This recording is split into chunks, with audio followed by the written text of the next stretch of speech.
Good morning to all of you. 8th class Social Science.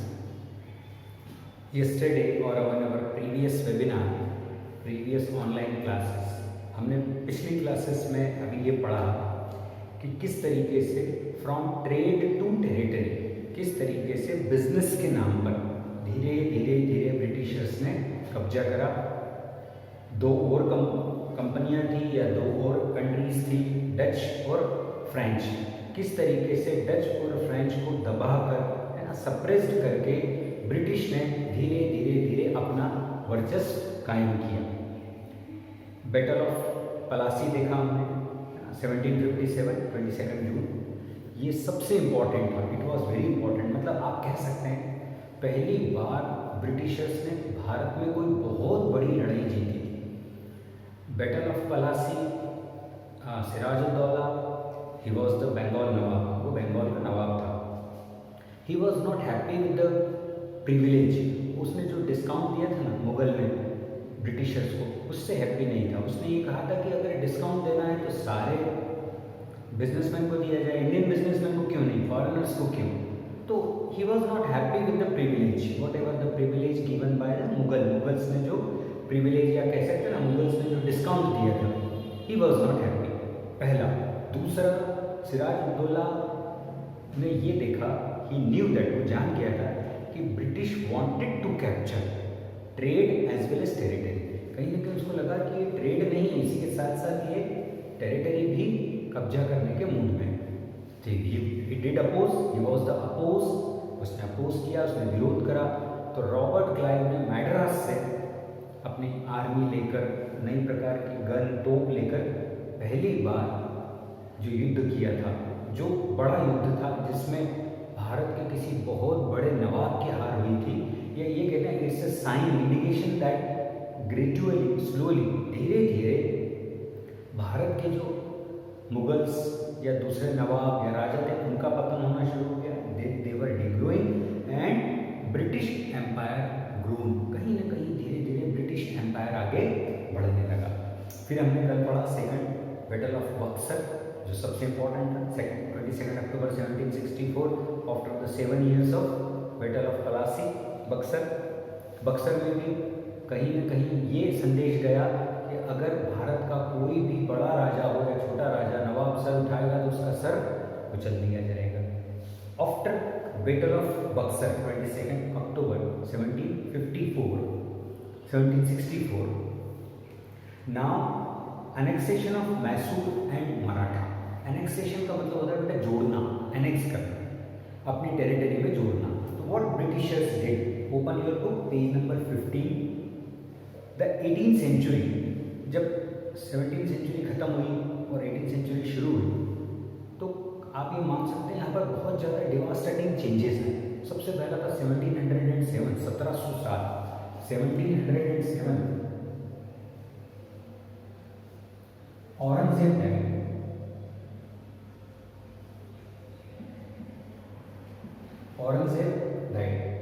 When Aurangzeb died, Aurangzeb की मृत्यु हुई, उसके बाद जो मुगल्स थे, औरंगजेब आप कह सकते हैं, बिल्कुल आप कह सकते हैं, Aurangzeb was the last strong Mughal.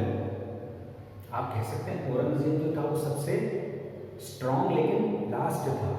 After the death of Aurangzeb की डेथ के बाद जो मुगल्स आए वो लेटर मुगल्स कहलाते हैं। What they called later Mughals. Reason, they were not perfect like Mughal, पहला, and they did not work for a longer period. उन्होंने कोई लंबे समय तक भी राज नहीं करा, कोई 6 महीने, कोई साल भर, कोई 8 महीने, कोई 2 महीने। रीजन, लेटर मुगल्स ने जब औरंगजेब मैरिड विद 5 women, मैंने 5 महिलाओं से शादियाँ करी थी, उसकी 5 वाइफ थी, 5 से जो बच्चे हुए वो आपस में कट मारते थे कि भाई मैं राजा बनूंगा, फिर 2 महीने वो कोई राजा बनता, वो उसको मार डालता, है ना, टिट फॉर टैट, जैसे को तैसा। क्योंकि औरंगजेब ने भी यही करा था कि अपने पिता शाहजहां को ताजमहल के सामने, जो आगरा में लाल किला है, उसके अंदर बंद करा था अपने पिता को। तो जैसा बेटे ने करा वैसा उसके बेटे करेंगे। Obviously after his death his son became rivalries to each other, एक दूसरे से लड़ने लगे। तो उसके बाद कोई भी मुगल ऐसा नहीं रहा औरंगजेब के बाद जो लंबे समय तक राज करे। इसलिए औरंगजेब के बाद के जो मुगल्स आते हैं दे कॉल्ड लेटर मुगल्स।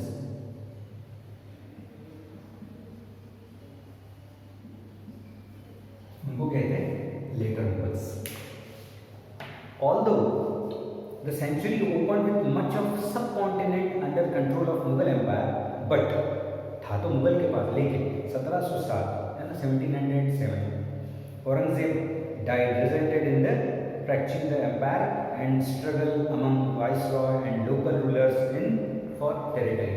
जैसे छोटे नेताओं को, नवाबों को, राजा रानियों को मालूम पड़ा कि अब मुगल का पावर खत्म हो गया, सब लोगों ने अपनी अपनी पावर बढ़ाना शुरू कर दी। जो जिस जगह था वो वहाँ का राजा बनने लगा।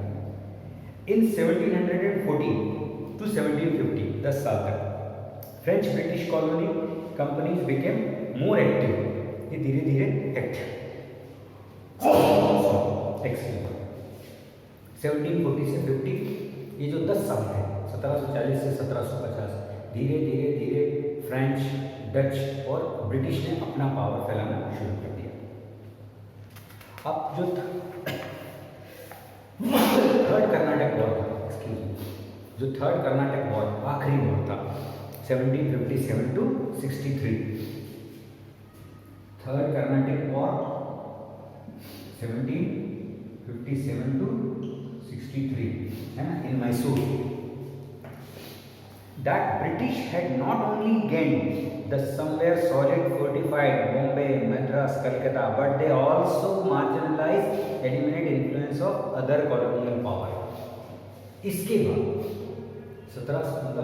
1763 का जो कर्नाटक वॉर आखिरी वॉर हुआ था, जब जीता था, उसके बाद से न तो ब्रिटिश ने कोलकाता, मद्रास है ना जिसको चेन्नई बोलते हैं और पुडुचेरी ये लिया, बल्कि डच और फ्रेंच पावर को भी धीरे धीरे कम कर दिया। क्योंकि मैंने आपको कल बताया था कर्नाटक वॉर में जो कर्नाटक एरिया था, मैसूर का एरिया था, वहाँ के राजाओं को सपोर्ट करता था फ्रांस, उनको बंदूकें देना, कैनन देना। लेकिन जब कर्नाटक हार गया मतलब फ्रांस हार गया, फ्रांस हार गया मतलब यूरोप का एक सबसे बड़ा पावर, उस समय का सबसे बड़ा पावर था यूरोपियन कंट्रीज का। तो जब फ्रांस हार गया, डच हार गया, तो ब्रिटिश ने अपना एम्पायर धीरे धीरे बढ़ाना शुरू कर दिया। The Anglo Mysore war were A series of fought over the last 3 decades of the 18th century। 1799 तक, जब तक 18th century चालू नहीं हुई तब तक ये वॉर छोटे छोटा चलता रहा। And British East India company, जिसको आज की तारीख में represented chiefly by Madras presidency, जो सबसे पहले कहाँ थी, कोलकाता और मद्रास प्रेसिडेंसी में, and Maratha confidence with the Nizam of Hyderabad the order. इसी सीरीज में मराठा को कब्जे में लिया, मतलब महाराष्ट्र और विदर्भ है ना, मध्य प्रदेश जिसको मालवा, ये कब्जे में आया। और उसी के साथ साथ उधर उन्होंने निज़ाम मतलब हैदराबाद को ब्रिटिश ने कब्जे में ले लिया। हैदर अली, मैंने आपको बताया था कल, हैदर अली इसका लड़का Tipu Sultan. Haider Ali, his successor Tipu Sultan, a war on 4 fronts with the British king from the west, south and east। चारों दिशाओं से, north, east, west, south, Karnataka की चारों दिशाओं से, ऊपर से मराठा थे, वहाँ से कब्जा कर लिया, नीचे से निज़ाम था, वहाँ से कब्जा कर लिया। यानी आप कह सकते हैं ब्रिटिशर्स ने चारों दिशाओं से कर्नाटक के ऊपर हमला करना शुरू कर दिया। ना अब हम पढ़ेंगे who was Tipu sultan and why he was very famous.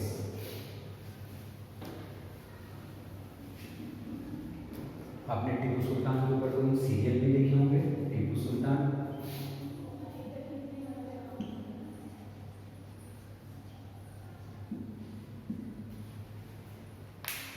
The Sultan was known, Tipu, as a tiger of Mysore। ये क्या कहलाते थे? Generally he is known as tiger of Mysore। He was ruler of the kingdom of Mysore। वो मैसूर के राजा थे। And a pioneer rocket artillery। आप कह सकते हैं भारत में पहली बार मिसाइल और रॉकेट की आर्टिलरी मतलब उनके पास ऐसे साजो सामान थे या इस प्रकार के उनके पास आयुध, सेना में बम बनाने के तरीके थे कि फ्रांस के साथ मिलकर उन्होंने रॉकेट बनाए थे। And he introduce a number of administrative innovations during his rule. उसने कुछ रूल्स एंड रेगुलेशन निकाले थे जो आम आदमी के लिए बहुत अच्छे थे, इसलिए लोग उसको बहुत पसंद करते थे। Including a new coinage system, उसने एक अपने मैसूर के एरिया में, कर्नाटक के एरिया में एक नया सिक्का निकाला था ताकि वहाँ के लोग आसानी से उसको यूज़ कर सके। उसने अपना एक कैलेंडर निकाला था जिसको हिजरी सन कैलेंडर बोलते हैं। और a new land revenue system was initiated by the, एक नया लैंड रेवेन्यू में ये था कि जिसकी फसल कम हुई उसको टैक्स कम देना पड़ेगा, जिसकी फसल ज़्यादा हुई उसे टैक्स ज़्यादा देना पड़ेगा। इस तरीके से धीरे धीरे धीरे उसने अपना वर्चस्व बढ़ाना शुरू कर। He expanded the iron-cased Mysorean rockets and commissioned the military manual by फैतुल Mujahideen. इसका जो सेनापति था फैतुल मुजाहिद्दीन, उसके साथ मिलकर, फ्रांस के साथ मिलकर इसने नए आर्टिलरी है ना, नए प्रकार के हथियारों का प्रयोग करा। उसमें एक थी मिसाइल या रॉकेट से जमीन में हमला करना। He deployed the rockets against advances of British forces and their allies during Anglo-Mysore War। इसने उस रॉकेट का, उस छोटी मिसाइल का प्रयोग किसके विरुद्ध करा था? अंग्रेजों के विरुद्ध। Including the battle of Pollilur, जो जगह का नाम मैसूर से आगे, पोल्लीलूर एंड श्रीरंगपट्टनम, दो जगह इंपॉर्टेंट। ये दोनों जगह युद्ध वो पहली बार में जीता था। He also embarked an ambitious economic development program established by Mysore, a major economic power, क्योंकि उस समय कर्नाटक और केरल और मैसूर में सबसे बढ़िया स्पाइसेस होते थे और ये सारे स्पाइसेस उसने अपने कब्जे में, मतलब इकोनॉमिकली वो बहुत स्ट्रॉन्ग अपने आप, क्योंकि आपने अभी पढ़ा डच, फ्रेंच और ब्रिटिश क्यों आए? स्पाइसेस के कारण। और सबसे ज़्यादा स्पाइसेस कहाँ होते थे? कर्नाटक, केरल और डेक्कन एरिया में। तो इसने वहाँ के इकोनॉमिक पावर को इतना इम्प्रूव कर दिया कि धीरे धीरे धीरे वहाँ के बिजनेसमैन पैसे वाले होने लगे, टैक्स ज़्यादा देने लगे। सो ही अर्न द मनी, उसने लोगों की सेवा में भी लगाया और आर्मी में भी लगाया। And as well as with some of the world's highest real wages living standard late 18th century।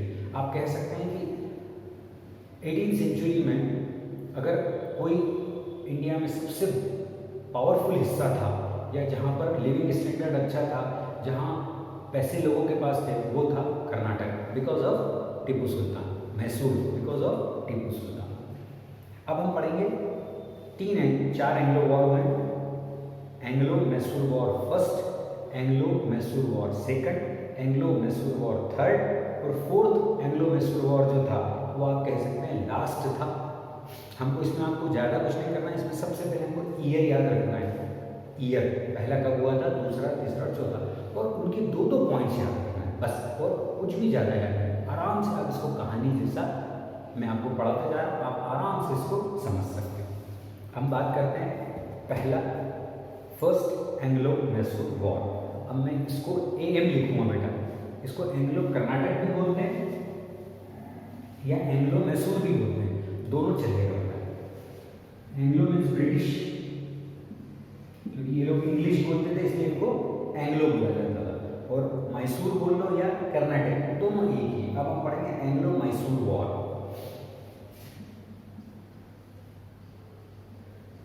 ये हुआ था, जो फर्स्ट वॉर था ये हुआ था 1767 से 69। ठीक, इसके हम सिर्फ 2 इंपॉर्टेंट पॉइंट याद रखेंगे बस, बहुत ज़्यादा हमको इसमें दिक्कत नहीं है, we will not get any problem. पहला Anglo Mysore war, Anglo means British, Mysore means Hyder Ali और उसका लड़का टीपू सुल्तान, इन दोनों के बीच में कब हुआ? पहला वॉर हुआ 2 साल चला, 67 to 69। The British convinced the Nizam of Hyderabad to attack Hyder. अब यहाँ पर क्या हुआ देखना, निज़ाम के जो हैदराबाद थे, हैदराबाद है ना निज़ाम, उनको मनाया ब्रिटिशर्स ने कि हम अटैक करते हैं आपके घर से, क्योंकि हैदराबाद से मैसूर पास पड़ता, हम यहाँ से अटैक करेंगे और जो भी कुछ फ़ायदा होगा हम आपको उसका परसेंटेज देंगे। फॉर टाइम भी उस समय के लिए तो निज़ाम तैयार हो गए, he was ready, but the Nizam change side supporting Hyder, और इन मौके पर निज़ाम ने मना कर दिया और उसने हैदर अली का पक्ष लिया। तो पहले पॉइंट में क्या लिखेंगे? ब्रिटिश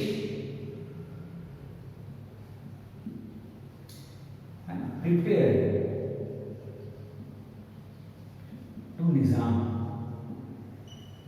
अगेंस्ट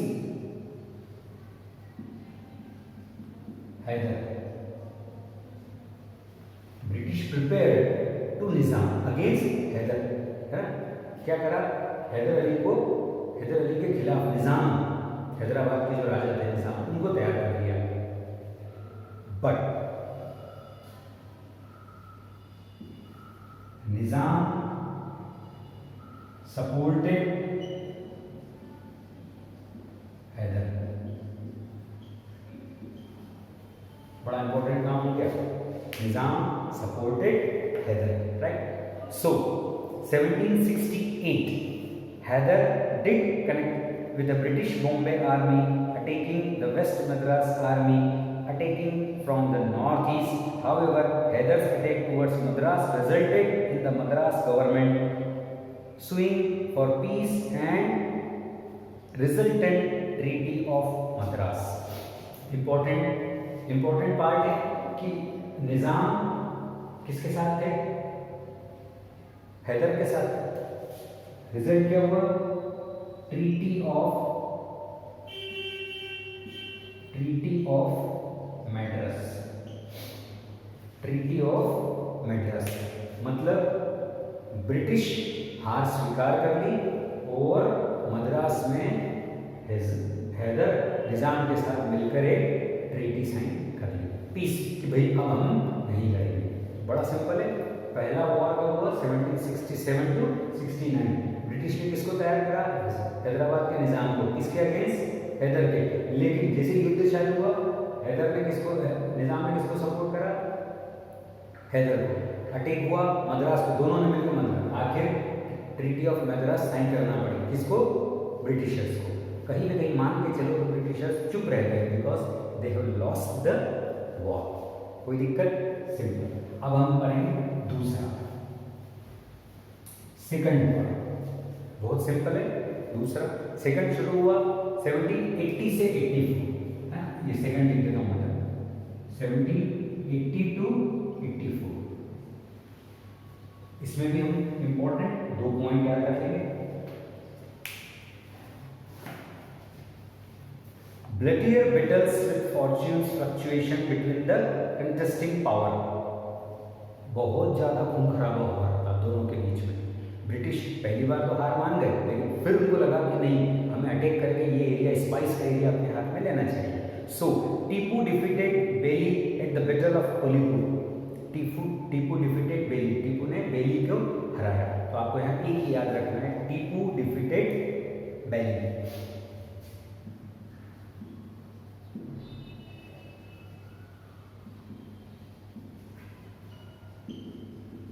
ये उनका BAILLIE, ये एक्चुअली सेनापति था ब्रिटिश का। बैटल ऑफ पोल्यूर, तो बैटल ऑफ पोल्यूर में टीपू ने किसको हराया? बेली को हराया, right? And as well as this war saw the rise of sir Coote, the British commander who defeated Hyder Ali at the battle of Porto Novo. और पहली बार हैदर अली, इधर टीपू तो एक तरफ लड़ रहा था, हैदर अली एक तरफ लड़ रहा था ना, एक ही साथ युद्ध हो रहा था। एक जगह तो टीपू जीत गया, लेकिन उसके फादर हार गए, है ना? Hyder lost war. आपको सिर्फ इतना ही लिखना, हैदर लॉस्ट द वॉर। कहाँ पर? पोर्ट नोवो और नवी, ये मैसूर से आगे है। पोर्ट नोवो और अरबी, इन पोर्ट नोवो एंड अरबी। बस इतना ही याद रखना। Second word, second Anglo war. आप क्या बोलोगे? एंग्लो मैसूर वॉर सेकंड शुरू कब हुआ? 1780 टू 84। इट वॉज ब्लडेड, इसमें खूब लोग मरे थे, खूब खून बहा था। टीपू ने डिफीट करा बेली को, but Hyder Ali lost the war and कहाँ पर? इन पोर्ट नोवो एंड अरबी। सफिशिएंट।